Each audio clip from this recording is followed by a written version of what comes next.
Hello दोस्तों, आप सभी का मेरे चैनल पर स्वागत है।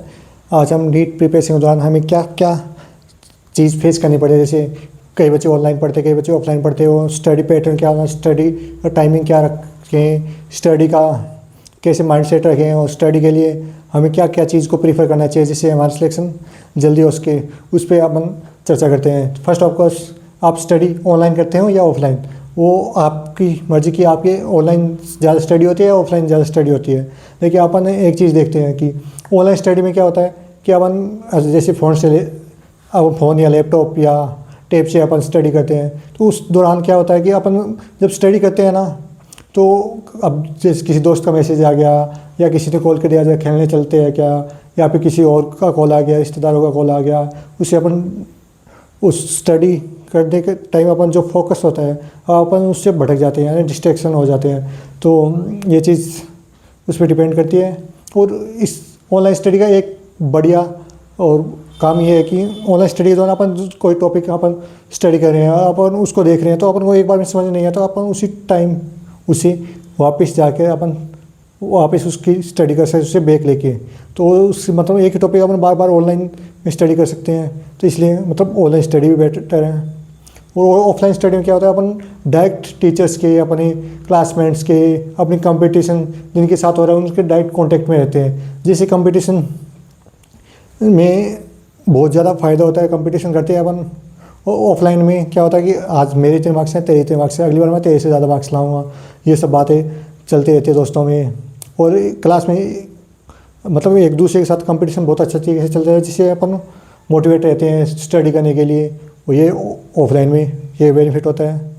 और ऑफलाइन में एक और अपन ज़्यादा डिस्ट्रैक्शन, मतलब लोगों आज क्या है कि अब देखिए, आपका दोस्त है, उसके 200 नंबर ही आ रहे हैं, लेकिन वो आपको क्या बता रहे हैं, मेरे 500 नंबर आ रहे हैं और आपके 400 नंबर आए। वो आपको डिमोटिवेट करने के लिए नहीं, वो अपने आप को आपके सामने सुपीरियर दिखाने के लिए, या फिर आपके सामने अपने आप को बढ़ाई करता है, मेरे 500 नंबर है, मैंने तो कुछ पढ़ा ही नहीं, मैं तो मौज मस्ती करता हूँ, मैं बाहर फिरता हूँ, ऐसे करता हूँ वैसे करता हूँ, तू तो बहुत पढ़ता है, तू ऐसे करता है, तू बहुत पढ़ता है, पढ़ता ही रहता है, कभी बाहर भी नहीं जाता, नहीं किसी तेरे ज़्यादा दोस्त है तो उनसे बातें करता है जिससे तेरा टाइम वेस्ट हो सके, फिर भी तेरे नंबर मेरे से कम आए हैं।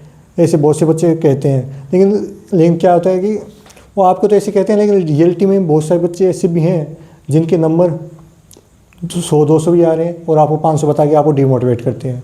ये ऑफलाइन में एक ये दिक्कत आती है। ऑफलाइन में एक और दिक्कत आती है कि आप डिस्ट्रैक्शन ज़्यादा हो जाते हैं कि आप मतलब आप कहीं और जाते हैं, अपने घर को छोड़ के कहीं दूसरी कोचिंग में गए, वहाँ आप खाना आपको सूट नहीं हो रहा, वहाँ का इन्वायरमेंट सूट नहीं हो रहा, और बाकी बहुत सारी भी दिक्कतें होती हैं। तो ऑफलाइन में ये दिक्कत आती है। तो मैं एक चीज़ बता रहा हूँ, सिलेक्शन ऑनलाइन से भी होता है, ऑफलाइन से भी होता है। अब मैं जेएमसी भंडारा में हूँ और मैंने ऑफलाइन तैयारी की, और मेरे दोस्त है एक हर्षित, जिसने ऑनलाइन तैयारी की PW से, तो उसका भी सिलेक्शन हुआ, मेरा भी सिलेक्शन हुआ। वो बताते हैं कि ऑनलाइन स्टडी में क्या बेनिफिट तो बहुत सारे हैं, लेकिन डिस्ट्रैक्शन भी होते हैं। वैसे भी ऑफलाइन स्टडी में बेनिफिट हो रहे हैं और डिस्ट्रैक्शन भी होते हैं। तो आप खुद से प्रेफर कीजिए कि आपको ऑनलाइन स्टडी में ज़्यादा बेटर आप अपना आउटपुट दे पाते हैं या ऑनलाइन स्टडी में, तो आप खुद प्रेफर कीजिए। आपने एक बार जो डिसीजन ले लिया वो उस पर भरोसा रखिए और वो अपने आप पर विश्वास रखिए कि आप उससे सिलेक्शन लेंगे। अपन क्या, ये तो बात होगी ऑनलाइन और ऑफलाइन स्टडी की। अब हम पर बात करें स्टडी का रूटीन क्या होना चाहिए। कई बच्चे मतलब कि उनका डेली का रूटीन होता है कि जैसे मेरे भाई और मेरी सिस्टर, हम 3 लोगों ने नीट की तैयारी की है। तो मेरी सिस्टर 2025 में सिलेक्टेड है SRTR अम्मा जोई मेडिकल कॉलेज में, 2024 में सिलेक्ट हुई थी। और मैं 2025 में सिलेक्ट हुआ जेएमसी भंडारा में, और 2026 में मेरा भाई है जिसकी रैंक बहुत बड़ी आ रही है, उसको बहुत बढ़िया कॉलेज मिलेगी। तो हम तीन एक परिवार में हम स्टडी किए और एक ही कोचिंग से स्टडी किया और ऑफलाइन स्टडी किया तीनों ने। लेकिन हमारा स्टडी का पैटर्न क्या है, अलग अलग था तीनों का ही। अब मेरी सिस्टर और मेरा क्या कि हम सुबह जल्दी नहीं उठते थे, हम नॉर्मल उठते थे, रात को लेट तक पढ़ते थे, और फिर सुबह जब मतलब जाग आती या फिर मम्मी उठाती तब हम उठते थे। और स्टडी का पैटर्न कैसे देखे, मेरी सिस्टर थी, वो एक बार कोई चीज़ टॉपिक पढ़ रही है तो उसको कम्प्लीटली पूरा तरीके से उसको कवर करती थी, एक बार में ही पूरा कवर कर लिया, उसके बाद उसके टाइम पर रिवाइज करती थी। और मेरा क्या सिस्टम था, मैं एक बार उसको स्टडी कर लिया सरफेसली, फिर उसका बार बार मैं वैसे रिवाइज कर करके वो टॉपिक तैयार करता था। मेरी सिस्टर एक बार में ही वो टॉपिक एकदम क्लियरली तैयार कर लेती थी और फिर उसके बाद रिवाइज करती थी। और मेरा क्या पैटर्न था, एक बार में मैंने 50% तैयार हुआ, फिर दोबारा उसका रिवाइज किया तो 60% तैयार हुआ, फिर दोबारा रिवाइज, ऐसे बार बार रिवाइज करके वो टॉपिक मैं तैयार करता था। और मेरे भाई का अलग ही पैटर्न था। वो उसका क्या पैटर्न था कि वो रात को टाइम से सोता था और सुबह जल्दी उठता था। उसका टाइमिंग का पैटर्न वो अपना इक्वल रखता है, अपना टाइमिंग का शेड्यूल सेम था उसका रोज़ का। वो जैसे सुबह जल्दी उठा, फिर थोड़ी स्टडी की, फिर कोचिंग चला गया। सुबह का बेंच था उसका, 6 से 1 कोचिंग की, फिर आके थोड़ी देर आराम किया, फिर स्टडी करता था। रात को 9-10 बजे सो जाता था, फिर सुबह उठ के वापस वही पैटर्न। लेकिन उसका स्टडी का पैटर्न क्या था, वो कोई चीज़ पढ़ता तो वो कोई टॉपिक है उसको वो पहले एकदम कवर कर लेता था, फिर उसी दिन सोने से पहले वो फिर से रिवाइज कर लेता उस टॉपिक को। मतलब उसने आज दोपहर में आया, आके 1 घंटा आराम किया, फिर वो 3 बजे से 5 बजे तक वो टॉपिक तैयार किया है। और रात को 8:30 बजे जैसे वो खाना खाया, खाने के बाद वो टॉपिक फिर से रिवाइज कर लेता था। जैसे क्या है कि उसने उस टाइम रिवाइज किया, फिर वापस रिवाइज किया, फिर अगले 2 दिन बाद वो फिर से उस टॉपिक को रिवाइज कर लेता था, फिर 1 हफ्ते बाद फिर से रिवाइज कर लेता था।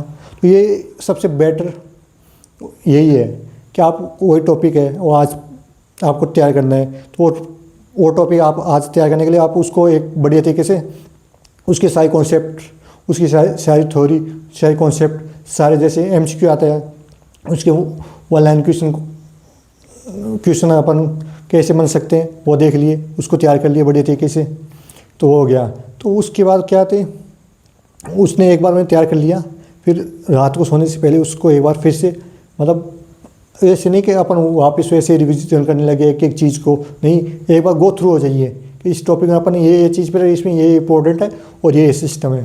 तो उससे क्या हो गया कि आप अगर आपका वो टॉपिक जो आपने वहाँ रिवाइज किया वो एक बार सरफेसली आपका रिवाइज हो जाएगा, जिससे आपको उसको बेनिफिट मिलेगा। आप वापस रिवाइज कर दो, फिर क्या करो, आप 2 दिन के बाद उस टॉपिक को वापस पढ़ो आराम से, थोड़ा टाइम लगा के।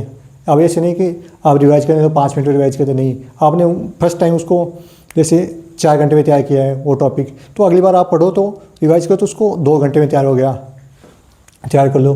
फिर उससे अगली बार पढ़ो तो उसको 1 घंटे में तैयार कर लो। फिर अब मतलब आपने 3 बार रिवाइज कर लिया। अब जैसे मतलब मैं जब कोचिंग आता हमारे जैसे 2 हफ्ते से पेपर होते थे माइनर टेस्ट, तो उसमें क्या 2 हफ्ते से होता था, तो उसके लास्ट मतलब जैसे संडे को पेपर था, तो आप ऐसे कीजिए थर्सडे या फ्राइडे को वो टॉपिक फिर से रिवाइज कर लीजिए, 1 घंटे में रिवाइज कर लिया। फिर सैटरडे को वो टॉपिक आधे घंटे में रिवाइज कर लीजिए। और संडे को क्या जाने से पहले उसका मेन टॉपिक या मेन जो भी है कि मेन लाइन मेन टॉपिक वो तैयार कर लीजिए, एक बार उसको गो थ्रू हो जाइए। जिससे क्या है कि आपकी सिली मिस्टेक होती है, जो आप सिली मिस्टेक करते हो या फिर फास्टर क्वेश्चन करने के चक्कर में जो गलत होते हैं वो रॉन्ग होते हैं वो बन जाए, उसमें आपके बेनिफिट होगा, वो थोड़ा कम हो गया रॉन्ग। तो इस तरीके से ये रिवीजन का बहुत अच्छा तरीका है। और एक और आप स्टडी का टाइमिंग क्या रखें, नाइट को मतलब नाइट में लेट तक स्टडी करें या फिर सुबह जल्दी उठ के स्टडी करें, तो वो आप खुद पर अप्लाई करके देखिएगा आपको कौन सा पैटर्न आपको बढ़िया लग रहा है। जैसे आपको मेरे यहाँ अब पहले मैं लेट नाइट तक स्टडी करता था, वो भी ठीक था। फिर मैंने इस टाइम में जचाया मतलब सुबह 6 बजे उठ के फिर पढ़ूँगा, वो भी ठीक था। लेकिन ज़्यादा बेनिफिट तो नॉर्मली घर वाले भी यही कहते हैं कि सुबह जल्दी उठ के पढ़ा करो, तो वो ज़्यादा बेनिफिट रहता है कि उस टाइम अपना माइंड एकदम फ्रेश होता है। अपन सो के उठे हैं, अगर अपन को अपनी नींद एकदम जैसे चाय वगैरह पी ली, कॉफ़ी वगैरह पी ली, तो अपनी नींद एकदम खुल गई है, तो उस टाइम स्टडी करोगे तो उसमें ज़्यादा बेनिफिट होता है। लेकिन कईयों का अलग ही पैटर्न होता है, जैसे कई स्टडी करते हैं तो लेट नाइट को अब उसका दिमाग ये बहुत ज़्यादा एक्टिव 10 बजे के बाद हो रहा है, तो उस टाइम उसका ज़्यादा बेनिफिट होगा स्टडी का। तो वो सब अपने अपना टाइमिंग होता है। तो आप कम से कम 6-7 घंटे की नींद, कम से कम 7 घंटे की नींद रखिए। उसके साथ थोड़ा बड़े तरीके से ऐसे कॉम्बिनेशन चाहिए कि मेरे को फिजिक्स का पढ़नी है, बायो का पढ़नी है और फिजिक्स बायो केमिस्ट्री कब पढ़नी है, उसका एक टाइमिंग बता लीजिए। अब ये ज़रूरी नहीं है कि आप सेम टाइमिंग पर पढ़े। आप वो जैसे अभी आप सुबह बायो पढ़ते हैं, फिर दोपहर में केमिस्ट्री और रात को फिजिक्स पढ़ते हैं, तो ये ज़रूरी नहीं है आप हर टाइम यही पैटर्न यूज़ करें। ज़रूरी नहीं है, आप अपनी सिचुएशन के हिसाब से उसको चेंज करते रहिए।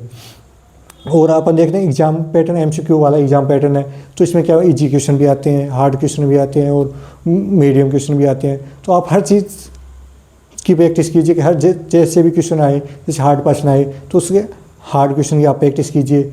एनसीईआरटी के क्वेश्चन बहुत ज़्यादा रिपीट होते हैं, तो एनसीईआरटी के क्वेश्चन रिपीट कीजिए, चाहे वो फिजिक्स हो या केमिस्ट्री हो और बायो हो, तीनों में ही वो क्वेश्चन बहुत ज़्यादा आते हैं। तो आप फिजिक्स में भी एनसीईआरटी के सारे क्वेश्चन कम्प्लीटली तैयार कर लीजिए, बायो में तैयार कर लीजिए और एनसीईआरटी को रीडिंग भी कीजिए। केमिस्ट्री में भी तैयार करना है, उसकी रीडिंग भी करनी है। जैसे इनऑर्गेनिक केमिस्ट्री, ऑर्गेनिक केमिस्ट्री, उनसे डायरेक्ट क्वेश्चन आ जाते हैं, डायरेक्ट एनसीईआरटी की लाइनें आ जाती है बहुत ज़्यादा। और जैसे फिजिकल केमिस्ट्री उसमें भी अच्छे बढ़िया क्वेश्चन है एनसीईआरटी के, और डायरेक्ट आते हैं। और अपन देखते हैं माइंडसेट क्या रखेंगे। माइंडसेट क्या है कि अपन जब प्रिपरेशन करने यहाँ से जाते हैं, एक नॉर्मल चीज़ बताता हूँ। अपन प्रिपरेशन करने के लिए अपन गए, जैसे मैं सीकर गया था, तो मेरा क्या है, मैं और मेरी सिस्टर दोनों साथ में प्रिपरेशन करने के लिए सीकर गए थे। तो मेरा क्या सिस्टम है, हम पहले हॉस्टल में रहे थे, थोड़े हॉस्टल में गए थे। हॉस्टल में क्या, मैं सेटअप नहीं हुआ, खाना वगैरह वो सब सूट नहीं हुआ था। वो सब बात होती है कि हमारी खाना सूट नहीं हो रहा, हम यहाँ का इन्वायरमेंट सूट नहीं है। क्यों, हम गाँव के रहने वाले थे, बाद शहर में जाएंगे तो वो इन्वायरमेंट सूट नहीं होगा। तो हमें गाँव में रहने वाले गाँव का इन्वायरमेंट शूट करते हैं, क्योंकि गांव में बिंदास रहते हैं। फिर वहाँ जाके देखते हैं भीड़ वगैरह भी रहते हैं कोचिंगों में, और वो इन्वायरमेंट नहीं मिलता जो घर जैसा हो, तो वो भी दिक्कत करता है एक चीज़। तो आप क्या करें, अपने माइंड सेट को इस हिसाब से सेटल करें कि आप हर सिचुएशन में अपने आप को हैंडल कर सकें, चाहे वो कैसा भी हो। जैसे आपका माइंड सेट आपने कर लिया कि अब आप प्रिपरेशन करेंगे, तो अपना पूरा फोकस उस प्रिपरेशन में लगा दीजिए कि अब तो इस साल नीट क्लियर करनी है, चाहे कुछ भी हो, चाहे कैसी भी सिचुएशन हो, कैसी भी टफ सिचुएशन हो। आपको एक चीज़ और बताता हूँ कि आप जैसे आप प्रिपरेशन करने के लिए आप गए सीकर, मैं सीकर गया था, जैसे आप किसी इंस्टीट्यूट में गए, तो वहाँ क्या होता है कि आप शुरू में जाते हैं। मैं 12th करके गया था, तो मेरे नंबर वहाँ नहीं आते थे शुरू में पेपर में। मैं क्या करता, जैसे मेरे 250 नंबर आ रहे हैं, तो 200-250 नंबर मेरे आ रहे हैं, और मैंने जैसे किसी के 300 नंबर देखिए, कोई 7 वाला है मेरे पास बैठता है, तो मैं उससे पूछा तो क्या पैटर्न है स्टडी का, मतलब मेरे से ज़्यादा नंबर है, मैं उससे पैटर्न पूछ रहा हूँ, तू कैसे स्टडी करता, फिर मैं उसको कॉपी करने की कोशिश कर रहा हूँ। तो अपन किसी के पैटर्न को कॉपी करते हैं तो 1 या 2 दिन चलता है, फिर वो वापस गड़बड़ी हो जाती है उस पैटर्न में। फिर मैं क्या करूँ, अब अगले पेपर 2-3 दिन के बाद दूसरे लड़के से पूछ रहा हूँ कि तू कैसे पढ़ता है, फिर उसकी पैटर्न को कॉपी करने की कोशिश करता हूँ, फिर तीसरे से पूछता हूँ, उसके पैटर्न को कॉपी करने की कोशिश करता हूँ। तो ये क्या है, अपन दूसरे के पैटर्न को कॉपी करते हैं, तो उससे ज़्यादा बेनिफिट नहीं होता। अपन को अपना खुद का पैटर्न देखना है कि अपन को किस पैटर्न पर अपन स्टडी करते हैं, जिससे अपन अपना आउटपुट बहुत ज़्यादा दे सकते हैं, आउटपुट 100% दे सकते हैं, जिससे अपन इनपुट किया अपने वर्क मतलब स्टडी की बढ़िया तरीके से, फिर अपन उसको अपने रिजल्ट पेपर देख के आते हैं। जैसे माइनर दिया, आर्टिस्ट दिया, जैसे पेपर देख के आते हैं, उसमें अपन को वो अपन जो स्टडी की है वो अपन कितने अप्लाई कर पाते हैं उस क्वेश्चन को सॉल्व करने में। जैसे एमसीक्यू सॉल्व करना है, तो वहाँ पे कोई कॉन्सेप्ट आ गया, तो अपन वो कॉन्सेप्ट अप्लाई कर पाते हैं या नहीं कर पाते, वो सब चीज़ें अपन को खुद को देखनी पड़ती है कि वो अपन मैंने इस तरीके से स्टडी की, वो इस तरीके से एमसीक्यू सॉल्व करने की कोशिश की, वो पैटर्न सही था क्या, वो करने का तरीका सही था क्या, वो स्टेप सही थे कि मेरे, वो चीज़ें अपन को देखनी होती है। अपन फर्स्टली जाते हैं तो क्या हम स्टडी करने के लिए गए, तो मैंने बहुत सारों से पूछा था तुम्हारा पैटर्न क्या, वो अप्लाई करने की कोशिश की, लेकिन वो नहीं चलता, 2 या 3 दिन में वो वापस गड़बड़ी हो जाती है। तो अपन को क्या करना है कि वो पैटर्न के लिए अपन को पहले फर्स्टली अपन आप नए गए हैं, जैसे कोचिंग में अपन नए एडमिशन करवाए हैं, फिर वो पैटर्न अपन क्या किया, अपन ने पहले थ्योरी के एग्ज़ाम की प्रिपरेशन की होती है। जैसे 9th-10th में कोई फाउंडेशन में जाता तो उसके लिए, और 11th-12th किया हुआ है जाता तो वो, तो अपन एमसीक्यू की प्रैक्टिस की भी नहीं है, अपन थ्योरी प्रैक्टिस की हुई है। तो अपन क्या करते हैं कि अपन पहले जाते हैं, अपन थ्योरी की तरफ पढ़ने लग जाते हैं, रटने लग जाते हैं, तो उससे एमसीक्यू सॉल्व नहीं होगी। अपन को पहले एमसीक्यू करने की हैबिट डालनी होती है कि अब एमसीक्यू ऐसे अपन पढ़ते हैं तो एनसीईआरटी पढ़ी है, जैसे अपन कुछ लाइन पढ़ी है तो अपन इससे एमसीक्यू कैसे बन सकता है, इससे क्या क्या ऑप्शन आएंगे, वो सब अपन को सोचना होता है। जैसे अपन को फर्स्टली अपन पढ़ते हैं तो अपन को नहीं सोच सकते, तो अपन को क्या होता है फिर फर्स्टली अपन क्या करते हैं, थोड़ा जैसे पढ़ते हैं तो अपन एक पैराग्राफ में अगर अपन एक एमसीक्यू बनाने की प्रैक्टिस करते हैं कि ऐसे एमसीक्यू आएगा तो इसके ये ऑप्शन होंगे, तो उससे क्या है अपना माइंड भी डेवलप होता है कि एमसीक्यू कैसे सॉल्व करने हैं। जैसे कि आप ऐसे पैटर्न पे अपन ऐसे एमसीक्यू एक पैराग्राफ में अगर एक एमसीक्यू आप बना रहे हैं, उसकी प्रैक्टिस कर रहे हैं, तो आप एक चीज़ मानिए, एक महीने के बाद आप उस एक पैराग्राफ से 5 से 7 क्वेश्चन खुद बना सकते हैं कि ऐसे एमसीक्यू आएंगे, उसके ये ऑप्शन होंगे और ये होंगे। आपको वो क्वेश्चन आपको आपके टेस्ट पेपर में जिस कोचिंग में लगते हैं पेपर वगैरह, उनमें आपको वो क्वेश्चन मिलेंगे उसी पैटर्न से, तो जिससे क्या आपको बेनिफिट होगा स्टडी में। और एक चीज़ याद करने की, अपन क्वेश्चन बना के देखते हैं तो याद करने की अपनी हैबिट नहीं है क्या, उसमें भी इम्प्रूव होता है कि अपन ये क्वेश्चन आया तो इसकी ये सही स्टेटमेंट है, ये गलत स्टेटमेंट है, और ऐसे इस क्वेश्चन को घुमा के पूछ सकते हैं जिससे अपन वो चीज़ का बेनिफिट होगा। और ये हो गया। और जैसे एमसीक्यू की प्रैक्टिस करते हैं तो वो एमसीक्यू प्रैक्टिस टाइमिंग लगा के कीजिए कि हाँ 1 घंटे में मैं बायोलॉजी करनी है तो 1 घंटे में आप देखो, आप फर्स्टली जाते हैं तो 1 घंटे में, जैसे आप पहली बार तैयारी करने के लिए गए हैं तो 1 घंटे में बायोलॉजी 60 मिनट में 60 क्वेश्चन या आप प्रैक्टिस करते हैं। अगर 60 नहीं होते तो भी वो सही है, आप प्रैक्टिस रखेंगे तो 60 मिनट में धीरे धीरे, जैसे पहले 40 हो रहे हैं फिर धीरे धीरे 50, 60, 70, 80, 90 तक आराम से सॉल्व हो जाएंगे। आप अगर ये लगातार प्रैक्टिस करते रहे तो आप बहुत जल्दी बायो कवर हो जाएगी। जैसे पेपर में अपन को बायोलॉजी में 60 मिनट में 90 क्वेश्चन करने होते हैं सर, और पेपर अगर फिजिक्स का लेंथ थी और केमिस्ट्री का लेंथ थी अपन को लग रहा है तो 60 मिनट से कम टाइम भी देना पड़ता है बायो में, जैसे 45 मिनट में पूरी 90 क्वेश्चन और प्लस वो मार्कशीट बढ़नी होती है। अपन देखते हैं फिजिक्स में क्या है, अपन ने एमसीक्यू की प्रैक्टिस किया, एमसीक्यू में फिजिक्स में कुछ जैसे थ्योरेटिकल क्वेश्चन आ गए, जैसे थ्योरी के स्टेटमेंट वगैरह आ गए, कौन सा रॉन्ग है कौन सा राइट है, ये मतलब ये कथन है इसका रीजन क्या होगा, और ये सही है कि रॉन्ग है, वो चीज़ आ गई। और दूसरा इसमें डायरेक्ट कोई क्वेश्चन है उसका अपन ने देखा, ये क्वेश्चन पढ़ के अपन देखा ये फॉर्मूला लगेगा और इसमें ये दी हुई है नंबर, वो अप्लाई करते डायरेक्ट वो क्वेश्चन का आंसर आ गया, ये क्वेश्चन भी आएंगे। और एक ये आएंगे, मतलब अपन ने वो क्वेश्चन पढ़ा, उसका एक स्टेटमेंट ये चीज़ बता रहा है, दूसरा स्टेटमेंट ये चीज़ बता रहा है, उन दोनों से मिला के एक नया फॉर्मूला बनाना पड़ेगा। फिर उस पर अपन जो नंबर दिए हैं उनको कैलकुलेट वगैरह करेंगे तब आंसर आएगा। मतलब 2 कॉन्सेप्ट को मिला के फिर एक क्वेश्चन बनाए हुए हैं, जैसे आजकल ये ज़्यादा क्वेश्चन आ रहे हैं। और पेपर का लेवल फिजिक्स में और केमिस्ट्री इस साल काफ़ी हार्ड आया था। केमिस्ट्री में तो बहुत ज़्यादा क्वेश्चंस थे कॉन्सेप्ट वाले, तो वो चीज़ भी थी। और फिजिक्स लेंथी और प्लस बहुत ज़्यादा क्वेश्चन लेंथ बहुत ज़्यादा थी और डिफ़िकल्ट भी था। और बायो इजी थी यूनिट में और सही भी थी। तो आप देख पाए रहे, मैंने थोड़ा थोड़ा करके बताया है। आप इस तरीके से आप स्टडी स्टार्ट कीजिए, फिर आगे जो भी आप जैसे शिक्षक तैयारी करने के लिए कोचिंग वाले जैसे बताते जाते हैं उसको फॉलो कीजिए। आप आइडियल तो नहीं है कि आप 100% फॉलो कर पाएंगे, अगर आप उससे 70-80% भी आप अगर फॉलो कर लेंगे तो आपका सिलेक्शन कंफर्म है। क्या हमारे जैसे मैं जीसीए में पढ़ा हूँ, बुढ़ान सर ने बहुत सी चीज़ें बताई कि आप इस तरीके से स्टडी कीजिए और इस तरीके से आप स्टडी करेंगे, वो एक आइडियल कंडीशन बताते हैं। तो आपका जरूरी नहीं है कि आप उनको फॉलो करना तो कंफर्म है कि आप उनका फॉलो करेंगे तो आपका सिलेक्शन 100% कंफर्म है, कोई भी नहीं रोक सकता। लेकिन वो क्या है कि वो ज़्यादातर कोचिंग वाले एक आइडियल कंडीशन बताते हैं, तो आइडियल कंडीशन बहुत कम बच्चे सर्वाइव कर पाते हैं। ये रैंक आप देख रहे हो, ये वही बच्चे हैं जिन्होंने आइडियल कंडीशन को ज़्यादातर फॉलो कर पाते हैं। जैसे 90% फॉलो कर लिया, 95% फॉलो कर लिया, तो वो रैंक लाएंगे ऑल इंडिया। जैसे फर्स्ट रैंक लगातार जीसीए से आ रही थी, पर 24-25 में आई थी फर्स्ट ऑल इंडिया, इस बार 11th आई है। तो वो हमें एक पैटर्न, उन्होंने बच्चों ने ज़्यादातर पैटर्न को जैसे 90-95% पैटर्न को फॉलो किया था। और कई बच्चे तो हैं जैसे आइडियल तो कोई नहीं होता, तो थोड़ा कम फॉलो करते हैं तो थोड़ी कम रैंक आ जाती है, जैसे 1000 आगे 2000 5000 10,000। और कई बच्चे होते हैं जो अपना ही पैटर्न रखते हैं, जैसे स्टडी किया है तो टीचर्स कुछ और बता रहे हैं, वो खुद कुछ और पैटर्न अप्लाई कर रहे हैं।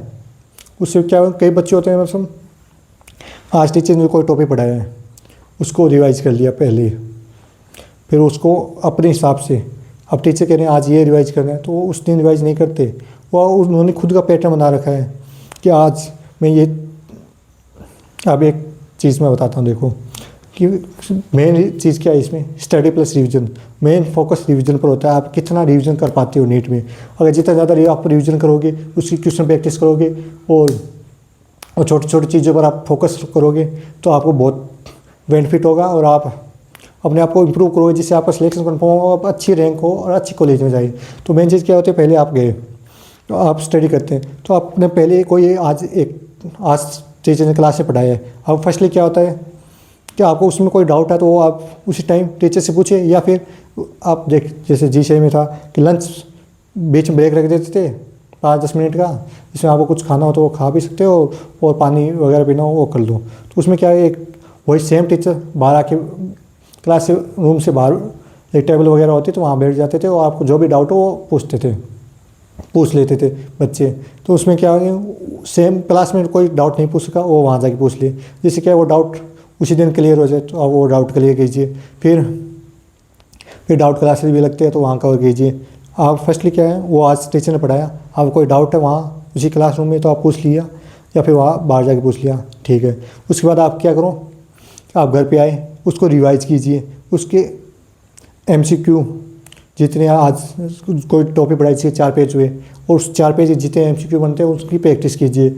फिर कल जाने से पहले क्या है कि आप क्लास में रूम में बैठते हो, टीचर आने में थोड़ा टाइम होता है, आप जैसे 5 मिनट पहले बैठ गए, अब ये टीचर आएगा तो उसका जो कल पढ़ाया उसका एक बार गो थ्रू हो जाइए, कल क्या क्या पढ़ाया है। जिससे क्या है वो टीचर आई क्लास में उस टॉपिक को या तो पहले रिवाइज करवाते हैं कल मैंने ये पढ़ाया था, या फिर डायरेक्ट स्टार्ट करते हैं। अगर वो टीचर रिवाइज करे तो आपको और ज़्यादा बेनिफिट है ही, अगर वो रिवाइज नहीं कराते तो आप डायरेक्ट वो टीचर स्टार्ट करते तो आपने क्लास में टीचर आने से पहले वो चीज़ आपने रिवाइज कर ली, जिससे आपको क्या है कि आज टीचर क्या पढ़ाने वाले हैं वो चीज़ आपको पता चलेगी। उसमें आप क्या है कि वो कल वाले कॉन्सेप्ट अप्लाई कर सकते हैं, या फिर कल वाली कोई थ्योरी वहाँ काम आ रही है, या फिर कोई फॉर्मूला काम आ रहा है, या कोई केमिस्ट्री कोई कॉन्सेप्ट काम आ रही है, या केमिस्ट्री कोई रिएक्शन काम आ रही है, तो वो वहाँ अप्लाई आप कर सकते हैं, जिसकी उस स्टडी के टाइम या फिर जो टीचर पढ़ाता है उसके टाइम आपका फोकस बहुत ज़्यादा बनेगा। हाँ कल ये कॉन्सेप्ट था, वो आज इस क्वेश्चन में ये अप्लाई हो रहा है, आज इस टॉपिक में यहाँ ये चीज़ अप्लाई कर सकते हैं, और ये चीज़ आपको आसानी से कनेक्टिविटी मिलती रहेगी, जिससे आपको पढ़ने में आपको फोकस बढ़ेगा और आप वो टॉपिक भी अच्छे से क्लियर हो जाएगा। क्यों टीचर कई बार कहती है कि ये चीज़ कल काम आ गई थी और आज मैं इसको डायरेक्ट बता देता हूँ, थोड़ा टाइम कम है, तो ऐसे टीचर कर लेते। तो आपको अपने फोकस को क्लास में फुल रखिए और स्टडी करते रहिए, और अपने आप को, जैसे आपको स्टडी अभी स्टार्ट कर दी है तो आप अपने माइंड को ऐसे कहिए कि इस साल अपना सिलेक्शन होगा ही होगा, चाहे कोई भी नहीं रोक सकता। उसके लिए आप मेहनत कीजिए और रिवीजन कीजिए, स्टडी कीजिए, MCQ सॉल्व कीजिए और अपना फोकस अपने गोल में रखिए। चाहे कैसी भी सिचुएशन हो, हारना नहीं है। जैसे अब क्या है कि कई बार आपके नंबर ज़्यादा आ गए तो आप अब 1 दिन नहीं पढ़े, 2 दिन नहीं पढ़े, ऐसे थोड़ी है। फिर आपके नंबर कम आ गए, आप उसके दुखी हो गए, आप 1-2 दिन नहीं पढ़े, ये ऐसे नहीं होता। अपन को क्या लगातार स्टडी करनी होती है। जैसे आज पढ़ा वो आज रिवाइज करना है तो करना ही है। अगर वो 4 दिन बाद आप उठाओ के देखोगे तो आपको बैकलॉग लग जाएगा। फिर आप वो कॉन्सेप्ट जो क्लास में टीचर्स ने बताए हैं कि इस चीज़ को अपन इस तरीके से याद कर सकते हैं, इस तरीके से अप्लाई कर सकते हैं, वो चीज़ें मिक्स होने लगती है। सर ने ऐसे बताया था कि ऐसे बताया कि ये कहाँ करना था, ये कैसे करना था, वो चीज़ अपन को ध्यान रखनी होती है। तो अपन को क्या करना है, अपना फोकस को एक जगह लेकर अपन स्टडी करनी है और अपने आप को इस तरीके से उस सिचुएशन में डालना है कि जैसे कोई भी टफ सिचुएशन आ गई उसमें अपने आप को कैसे हैंडल करना है। जैसे पेपर हार्ड है, पेपर इजी है, पेपर मीडियम है, तो अपन वो को कैसे सॉल्व करना है, कैसे अप्लाई करना है, कैसे कॉन्सेप्ट को अप्लाई करना है, कैसे अपने आप को इम्प्रूव करना है कि जिससे मैं नीट 2027 में अपना सिलेक्शन ले सकूँ और बड़े कॉलेज में जा सकूँ बड़े रैंक के साथ। उस चीज़ को अपने आप को इम्प्रूव करनी है। तो इसलिए इसी के साथ ऑल द बेस्ट और नीट 2027 लगे